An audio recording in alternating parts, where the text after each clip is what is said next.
আসসালামু আলাইকুম, কি অবস্থা? সকলে কেমন আছেন? ভাই ব্রাদার সবাই মিলে একসাথে মিনি কুয়াকাটা পানপুট্টি লঞ্চ ঘাট। সাবির, তোমার ফিলিংস কেমন? ফিলিংসের জন্য তোমাকে দেখাচ্ছে না একের ফিলিংস। এখানে ভাই ব্রাদার আছে না, তোমার ফিলিংস কেমন?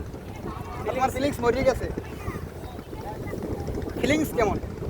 তুমি তো দিন দিন দেবদাস হয়ে যাচ্ছ কেন? খুব সুখী আছে। দুঃখের কথা হলো সেলফি তোলার মানুষ নাই, এই জন্য সবাই দেবদাস এই ভাই ব্রাদার ছবি তুলতেছে, সেলফি তুলতেছে। এইদিকে এখানে কুয়াকাটার মতো একটা ফিল, কারণ এই যে ফিশিং বোটগুলো দেখা যায়, ফিশিং বোট আছে, তাছাড়া এইদিকেও আছে।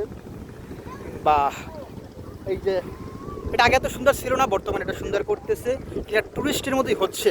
তাছাড়া এইদিকে অনেক টুরিস্ট আছে, ওইদিকে আরও আছে, আমরাও টুরিস্ট ঘুরতে আসলাম। এই অবস্থা। সবাই যারা আশেপাশে আছেন চাইলে আসতে পারেন। Thank you.